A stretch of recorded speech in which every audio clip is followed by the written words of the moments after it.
Welcome back, Algebra 1. We are in Lesson 1. This is Miss Tracy. And we're going to begin with talking about addition and subtraction of fractions.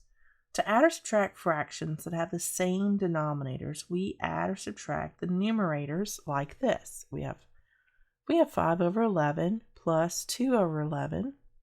Then we only add the numerators because the denominators are the same. The denominator just tells us how many pieces are in this set before it becomes a value of 1. This is less than 1. It's part of a number. It's part of a whole, right? So 5 plus 2, if I have 5 pieces and 2 pieces out of a set of 11, then I have 7 pieces out of a set of 11. You kind of have to think of it like that. What happens if I have different denominators? Well, if I have different denominators, then I have to do something called finding a common denominator. With these two, it was already done for me. So let's look at something where I have to find a common denominator. Let's add 1/3 and 2/5. Well, I can't really do that. Something I want to introduce to you right now is the identity property of 1. The identity property of 1 tells me that I can multiply or divide any number, including fractions, by the value of 1, and the value of the original number does not change. So all that really means is if I say 4 times 1, the answer is 4. If I say 8 times 1, the answer is 8. If I say 7 divided by 1, the answer is 7. Whenever you multiply or divide by the number 1, it doesn't change. When we do this in fractional form, a fractional form of 1 is any number over itself. So that would equal 1. This would equal 1. This would equal 1. It doesn't matter what the number is as long as it matches the top and the bottom. It's telling us that we have 4 parts of a 4-part thing. So we have one whole thing. So we just have to match the format of the number to the identity property of 1. So what that means is I can multiply to find a common denominator. And as long as I multiply the top and the bottom by the same number, I am multiplying by 1, and therefore I don't change the value of this. So to find a common denominator, one of the key things we do is to just check first and see if they're both prime. These are both prime numbers. They don't have factors in common. So I can't reduce one or just multiply one. I have to kind of address both of them. So I'm going to multiply by the opposite denominator. So this 1 over 3 is going to be multiplied by 5 over 5. And this 2 over 5 is going to be multiplied by 3 over 3. Because that's the number here that is going to make a relationship here. And this is the number that's going to make a relationship here, because these two numbers multiplied together would give us a commonality. When I say relationship, I mean a commonality or a common denominator. So now I can perform my calculation. 1 times 5 is 5, and 3 times 5 is 15. Now look at 5 over 15. If you look at this, you know that 3 times 5 is 15. So is 5 over 15 still 1/3 of 15? Absolutely. 5 is 1/3 of 15. We know this. What about here? We have 2 times 3 is 6. 5 times 3 is 15. What about 6 over 15? Is 6 over 15 2/5 of 15? It is. It absolutely is. We know that 3 times 5 is 15. So there should be 5 sets of 3. 2 sets of 3 is 6. So it absolutely is 2/5 of 15. But now that we have a common value, a common denominator here on the bottom of the fraction, we can add these together because we understand that they are parts. The parts are going to be the same size, the same mass, the same volume, the same value, because they have a same denominator. or a common denominator. So this would be 11 over 15. We just keep the denominator continuous after we have found the common one. That's the whole point of having that common denominator, right? So what about subtraction? What if we have to subtract some numbers? Same thing. Here's 1 2/3 minus 1/8. Okay, so when you look at this, you're like, how do I handle this? Well, think about it. Just think about it. If we have 2/3 of something versus 1/8 of something, think about a measuring cup, right? If you were to get your measuring cup out and you were to measure out 2/3 of a cup of water versus 1/8 of a cup of water, you know that the 2/3 of a cup of water would be more than 1/8, right? You can see that visually if you use that measuring cup approach. That 2/3 of a cup is by far more than 1/8 of a cup. But what do we have to do in order to equate that to one another? One of the things that you can do is you can turn them into tablespoons. If you start measuring them in tablespoons, you have equalized them. And now you have something in common. Now you know how many of each you have. But mathematically, the way we do that is through the multiplication of the denominators. We rationalize them to where they all have the same unit of measure. And that is what a denominator is, technically. A denominator is a unit of measure. So instead of using a cup, right, we're going to switch over to ounces or tablespoons or whatever it is, teaspoons, to give us that relationship. We're changing the unit of measure on our fraction. So what we're going to do is, to do that mathematically, we just cross multiply. So, and we cross multiply, well, not technically cross multiply, we multiply each fraction by the opposite. So 2/3 times 8, 8 times 2, that's 16, 3 times 8, that's 24.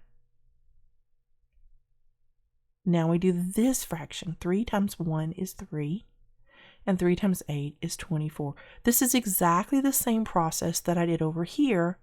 I just didn't write it out for you. I did it on a visual basis. I just looked at it and applied it. But now that they both have the same denominator, let's pretend it's teaspoons. I don't think that's the case, but let's pretend. The unit of measure is the same. So now that we know we're apples and apples, not apples and oranges, right? Or teaspoons and teaspoons, not 2/3 of a cup and 2 tablespoons, we can actually perform this. We can subtract that. And it's exactly the same thing. Let's say 16 minus 3, that's 13 over 24. That's what we have now.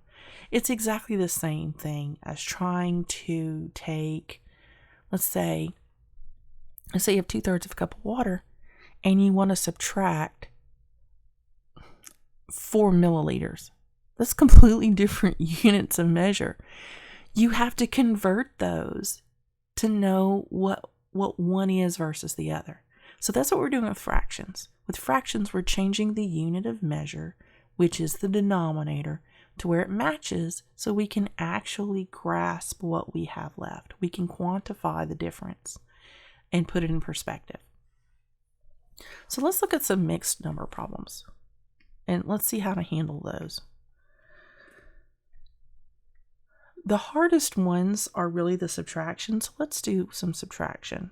I have 13 3/5 minus 2 1/8. All right, so right away I see that 5 and 8 don't have any factors in common, so I'm going to have to cross multiply these. So let's change this. 13 is the whole number. We never change the whole number because it's whole. We don't have to adjust it. It is already a complete unit unto itself. What we have to adjust is the fractional part so that we can quantify them. We can put them in the same unit of measure, right? We don't have to deal with the unit of measure for the whole numbers. They're already whole pieces. We leave them alone. So 8 times 3 is 24. and 8 times 5 is 40. Minus 2, 5 times 1 is 5, and 5 times 8 is 40. All right, so that's going to be fairly easy. Now what we do is subtract the whole numbers. 13 minus 2, that's going to be 11. And 24 minus 5 is going to be 19. The denominator, or the unit of measure, remains the same. Right? Easy peasy. Those are easy. What's harder is whenever we have to borrow during the subtraction. So let me show you how we do that. Let's use 13 3/5 one more time. But this time we're going to subtract 2 7/8. So I'm going to go ahead and convert this. 13 and 24 over 40, just like before, minus 2. But this time 5 times 7 is 35. And 5 times 8 is 40. And I don't know why I wrote 48. I guess because I was looking at this 8 up here. Well, we can subtract 13 minus 2. We can still get 11. But 24 minus 35, that's really hard to do. I don't think that we can do that. Because we would end up with a positive number here and a negative number here. But we can't do that within the same number. Right? That's going to be really difficult to wrap our heads around. So instead what we do is we borrow. So I'm going to take away one whole set here, turn that into 12, and I'm going to take that 40 that's in a set and add it to this number here.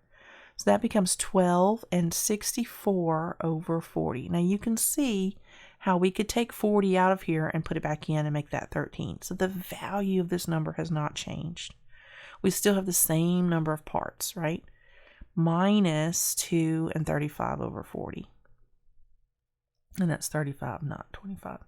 So now I could say 12 minus 2 is equal to 10. And 64 minus 35 is going to be 29 over 40. So that's what we have to do when we have this subtraction where the second fraction is bigger than the first fraction. But we know it's a bigger number because, I mean, for heaven's sakes, it's 13 minus 2 and then part of a, another set. So we know we can do the subtraction, we just have to figure out how. And the how is by taking one set away from the whole numbers and putting it back into the fraction. By just taking whatever the denominator value is and adding it back to the numerator. Okay, when we take that away. That's how you would do those types of problems. All right, so let's talk a little bit about lines and segments. Let me clear this. So if you have a line, here's a line. These little arrows here, they are telling us that this line, I'm going to put some points on this line. This line is going to go on and on and on and on in both directions, opposite directions, for eternity. It never ends. That's what the arrows mean. And we would write this when we're referring to it, we want to write it down in our notes. We would do a little mini version of that line, just like that. And then we would write the names of the points underneath it. That's all we would do. A line segment is often just called a segment. And a segment is written like this. A little line here. And then you put the letters over or underneath it. There's no arrows. That's the only difference. So the difference between a line and a line segment, a line has the arrows that go on and on forever. A line segment does not. It just goes from point to point, and then we label those. All right, and they can be the same. Usually we pick a different label just so it's clear which one we're talking about. But just this little symbol, line AB, segment AB, that's going to tell you which one of these I am talking about. So let's do some practice problems. So the first practice problem says 10 over 11 minus 5 over 6 plus 1/3. And we need to find the answer to that. This is practice problem 1.1. So one of the things that we need to do is find some commonality here. We got to find that common denominator. So I'm looking at this and I'm thinking to myself that, well, 6 and 3, 6 is 2 times 3. Can I divide this by 2 so that I have two denominators that are 3? No, I can't, because 5 is not divisible by 2. I mean, yeah, you could get 2.5, but you don't want a decimal in a fraction. That's just more complicated than it needs to be. And we don't do that in algebra. So I can't reduce this. If I can't reduce this down to where it has a denominator of 3, can I multiply this one to get a denominator of 6? Yes. Well, the other factor besides 3 is 2. So I can multiply this by 2 so that I have a denominator of 6. So let's do that. 10 over 11 minus 5 over 6 plus, now I'm going to multiply this by 2 over 2, right? 1 over 3 times a value that represents 1 keeps the same value as this number. So 1 times 2 is 2, and 3 times 2 is 6. This is the same value as 1/3. It's just broken into more units of measure, or more pieces, so we have a different unit of measure or denominator. All right, we still can't solve it because we have another denominator over here. But now we only have two denominators, and this denominator, 11, is prime. So that means that we need to multiply by opposite denominators because we can't reduce or multiply this one to match these by itself. We have to combine them all. So I'm just going to multiply this fraction by 6. So 6 times 10 is 60, and 6 times 11 is 66. Now I multiply these two by this denominator because these both have the same. 11 times 5 is 55. 11 times 6 is 66. 11 times 2 is 22. And 11 times 6 is 66. Now I can solve this. 60 minus 55 is 5, and 5 plus 22 is 27 over 66. Excuse me. Now I'm not done because 27 over 66 looks like to me it can be reduced. And when it's one of the rules that we have with fractions. All right, rule number 1. I guess I should put number 1 there. Rule number 1, fractions always reduce when possible.